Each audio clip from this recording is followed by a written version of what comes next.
que j'intellectualise ici, mais qui quelque part est quelque chose qu'on veut faire perspirer au niveau de la population.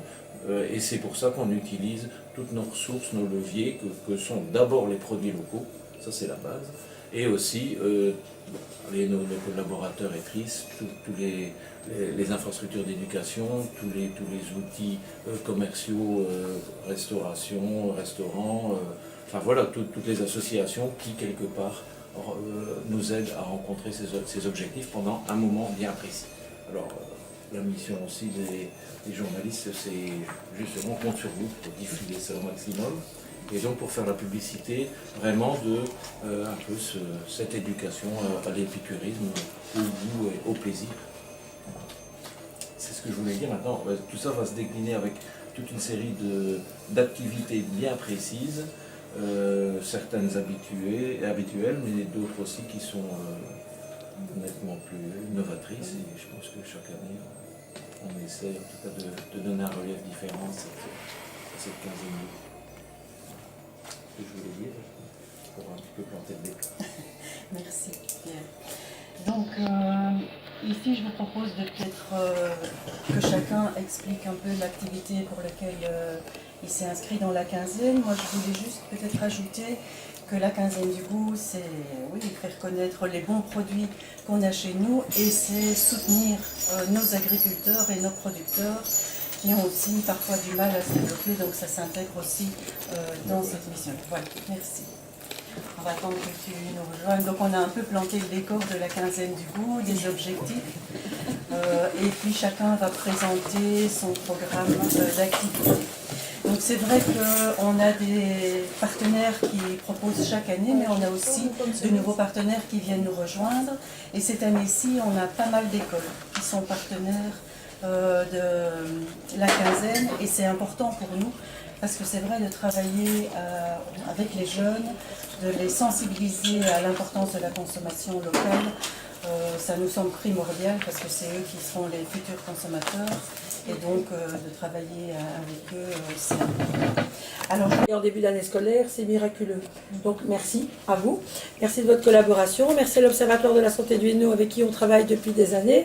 Alors nos activités, c'est principalement, tout d'abord au niveau du restaurant, un équilibre alimentaire de choix, mais avec des producteurs locaux. Comme je dis, le lait ne vient pas de la boîte, mais le lait vient aussi de la ferme, les pommes viennent de Brunehaut. On va visiter les vergers, on va à la ferme, on va sur place, on apprend, et pour les cuisiniers, de travailler des produits nobles, parce que pour moi, les produits, ce sont des produits nobles. La chance qu'on a de travailler avec les produits locaux, ça demande une autre manière de travailler, ça demande, et tu me contredira pas, une imagination différente, ça permet de laisser partir et de mélanger des saveurs, ce qui veut dire qu'au niveau des jeunes, on leur donne le goût des saveurs. Monsieur Waki en parlait tout à l'heure, et ça c'est important aussi. Quand on a lancé la betterave rouge, je me souviens, les jeunes me disaient, madame, betterave rouge, moi je mange pas ça, et ils ne connaissaient que la betterave rouge qui venait du bocal. Donc moi je me suis arraché les cheveux il y a quelques années, et puis on est allé dans une ferme, on a tiré la betterave rouge, puis on s'est amusé à la décliner dans plein de choses. Ils ne voulaient pas en manger dans un premier temps, mais quand ils l'ont mangé avec du fromage, quand ils l'ont mangé dans un gâteau, ils en ont mangé des betteraves rouges, ils trouvaient ça bon, et maintenant on a la betterave rouge râpée au salade bar. Donc voilà, donc ça permet de donner aux étudiants le goût des saveurs et de manger différemment. À côté de ça, on fait des animations avec l'équipe éducative, justement pour leur apprendre à faire des choses, à connaître les produits de saison, à savoir que si on a le circuit court, c'est différent, on sait travailler, donc ils font des ateliers culinaires, entre autres. Des ateliers. Donc nous sommes au niveau de la Sainte-Union de Caen, nous sommes partenaires depuis des années pour différents projets et surtout pour le menu des plaines de l'Escaut. Cette année nous avons créé un projet en plus avec un petit déjeuner. Mais le menu des plaines de l'Escaut, c'est un menu on ouvre nos restaurants didactiques de l'école, il y en a deux. Il y en a un qui est ouvert vraiment par ce menu-là, avec des produits locaux. Ça permet vraiment d'avoir que des produits locaux dans nos stocks, vu qu'on commence l'année scolaire, donc c'est assez facile. Et ça permet surtout de sensibiliser également les élèves à la production, à la qualité, parfois C'est peut-être pas toujours de la régularité dans certains produits, mais il y a toujours quelque chose, une note authentique. Et donc les élèves de 6e vont préparer le repas le lundi et le mardi, donc 2 semaines en suivant. Il n'y a qu'un lundi, parce que le lundi 11, c'est le premier jour où on ouvre vraiment l'école. Les premières journées sont des journées théoriques où on revoit l'utilisation plutôt des fours, on nettoie le matériel. Donc on ne peut pas cuisiner ce jour-là, c'est impossible. Donc on ouvre vraiment le mardi 18, et puis la semaine d'après, le mardi 12, et puis on ouvre le lundi 18 et le mardi 19 avec ce menu plein de l'ESCO qui est à 25 €. Alors, il y a un apéritif, il y a une entrée, un plat, c'est tous des produits locaux. Bon, on utilise le magret, le foie gras, tout ce qui est légumes également, les produits laitiers, farine, sucre. On essaie de travailler même avec moule B. Enfin, si on ne trouve pas local, on essaie de trouver en tout cas bio dans la région.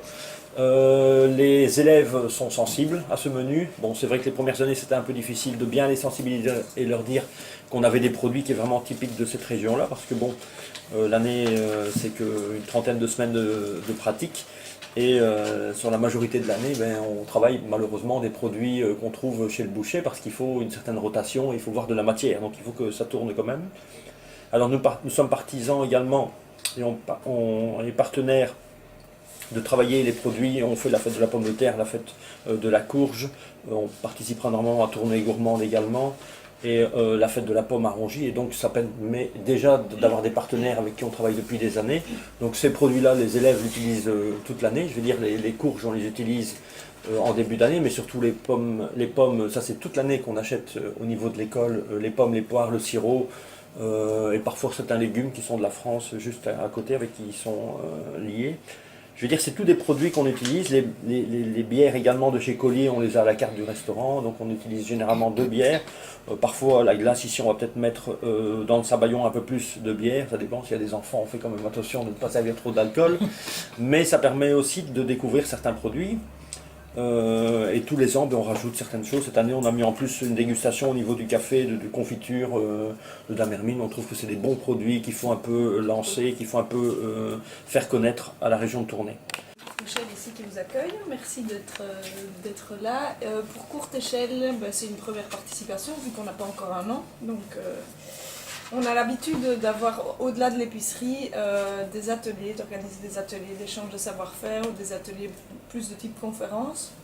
Mais pour la 15e du goût, on avait envie de participer pour ouvrir un petit peu le champ de l'alimentation à l'alimentation alternative, et comment est-ce qu'on peut manger peut-être autrement, vegan, sans gluten, enfin comment travailler certains produits qui pourraient être aussi des produits du parc naturel. Et du coup, nous avons deux échanges de savoir-faire.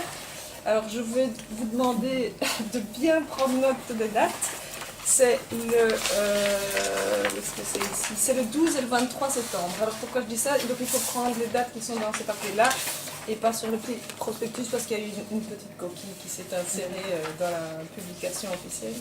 Et donc le 12 et 23 septembre, c'est un mardi soir à 17h30 ou un samedi matin à 10h30, c'est sur inscription. Généralement, donc, tous les ateliers que nous organisons se font ici même, donc de la même manière que nous sommes réunis aujourd'hui, on installe une table, c'est plutôt bonne franquette, ce sont des personnes qui viennent et on n'a pas du tout d'informations descendantes, c'est vraiment un échange de pratiques, donc les gens qui s'inscrivent, généralement on veille à ce qu'il y ait 3 recettes un petit peu particulières ou 3 recettes, mais ça, dans les échanges précédents, on a fait aussi sur la cosmétique ou sur les produits d'entretien. Ici, ce ne sera évidemment que culinaire. Donc voilà, donc un le mardi 12 à 17h30 et un autre le samedi 23 à 10h30. C'est ouvert à une dizaine de personnes sur inscription et voilà, et les infos sont reprises sur nos communications Facebook, le site internet et tout ce genre de choses. Qui s'intitule l'Observatoire de la santé du Hainaut, et donc c'est un institut qui travaille sur l'amélioration de l'état de santé de la population hainouillère, et donc on n'est jamais typiquement local, mais on collabore avec des partenaires pour faire naître l'envie de s'intéresser à l'alimentation durable, et donc on a déjà collaboré avec le parc naturel des Plaines de l'Escaut à divers projets, et cette année on a de nouveau remis l'honneur sur le fait de construire des animations simples, donnant l'envie envie voilà, aux personnes de réfléchir sur leur réalité autour de l'alimentation. Alors cette année, on aura un atelier intergénérationnel le mercredi 6 septembre à Bon-Secours dans les locaux du parc naturel autour des jus. Et donc c'est vraiment percevoir quels sont les jus qui peuvent être extraits de produits que l'on a proche de chez soi, la carotte, l'ortie, des choses simples et composées. Et donc la même dynamique un peu que la courte échelle. On n'a pas envie d'avoir une information descendante, mais de partir de simplicité et de co-construire avec les participants.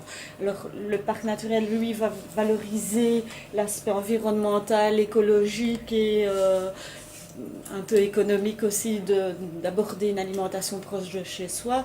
L'observatoire va surenchérir avec le fait qu'il y a des aspects santé, sociaux que peut faire naître l'alimentation durable. Alors il y aura après des animations menées dans une école. Bon, le 2 septembre, je ne vais pas m'étaler, bon, on a une balade de 5 et 10 km qui part de la brasserie des Carrières dans le cadre de la fête de la Turle, bon, c'est comme chaque année. Ça.